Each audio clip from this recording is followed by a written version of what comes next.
नमस्कार दोस्तों, मैं आपका दोस्त रजनीकांत ओझा आया हूँ एक बार फिर से रामायण का अनसुना अंश लेकर। आज मैं आपको बताऊंगा रामायण के 11 चौंका देने वाले रहस्यों के बारे में। पहला, महर्षि वाल्मीकि की रामायण के इस पवित्र ग्रंथ में 24,000 श्लोक, 500 उपखंड तथा 7 कांड हैं। रामायण के हर 1,000 श्लोक के बाद आने वाले पहले अक्षर से गायत्री मंत्र बनता है। गायत्री मंत्र को सर्वप्रथम ऋग्वेद में उल्लेखित किया गया था। दूसरा, 4 भाइयों के अलावा भगवान राम की एक बहन भी थी। जो सबसे बड़ी थी वह कौशल्या जी की पुत्री थी, जिनका नाम शांता था। तीसरा, रामायण में श्री राम को विष्णु का अवतार माना जाता है, लक्ष्मण को शेषनाग का अवतार माना जाता है। वहीं भरत और शत्रुघ्न को भगवान विष्णु के सुदर्शन चक्र और शंख शैल का अवतार माना जाता है। चौथा, सीता स्वयंवर के दौरान भगवान शिव के धनुष का इस्तेमाल किया गया था, जिस पर सभी राजकुमारों को प्रत्यंचा चढ़ाना था। उस धनुष का नाम पिनाक था। पांचवा, वनवास जाते समय भगवान श्री राम की आयु 27 वर्ष थी और सीता जी की आयु लगभग 20 वर्ष। छठा, राम, सीता और लक्ष्मण ने दंडकारण्य नाम के वन में अपना वनवास बिताया था। दंडकारण्य का अर्थ है दंड यानी सजा, अरण्य मतलब वन। यह वन लगभग 35,600 वर्ग मील में फैला हुआ था। यह वर्तमान के छत्तीसगढ़, उड़ीसा, महाराष्ट्र और आंध्र प्रदेश में स्थित है। सातवां, ऐसा माना जाता है कि वनवास के 14 वर्षों के दौरान अपने भाई और भाभी की रक्षा के लिए लक्ष्मण कभी सोते नहीं थे। इसके कारण उन्हें गुदाकेश के नाम से भी जाना जाता है। वनवास की पहली रात को जब राम और सीता सो रहे थे तो निद्रा देवी लक्ष्मण के सामने प्रकट हुई।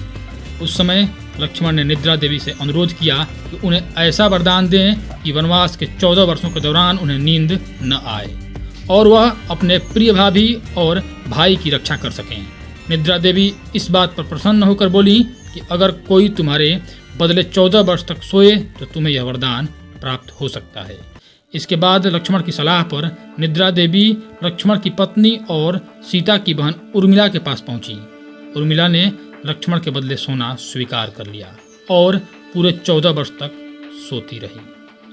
8वां, रामायण में वर्णित है कि राम और लक्ष्मण ने वानर सेना की मदद से लंका पर विजय प्राप्त करने के लिए एक पुल का निर्माण किया था। ऐसा माना जाता है यह कहानी लगभग 17,50,000 साल पहले की है।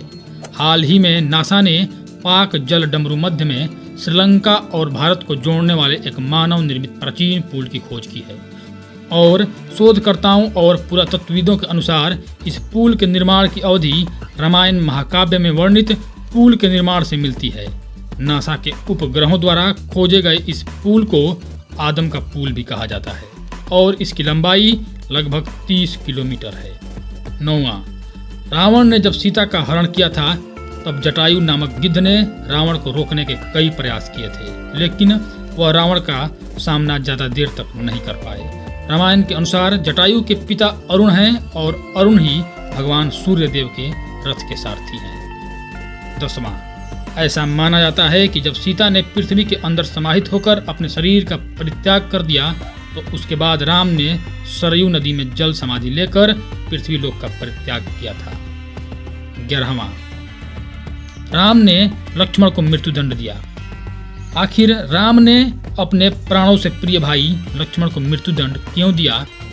इसका उत्तर आप हमें कमेंट बॉक्स में दे सकते हैं और इस पर मैं एक विस्तृत वीडियो बनाने वाला हूं। तब तक के लिए आप मेरे चैनल को सब्सक्राइब कर दें। धन्यवाद।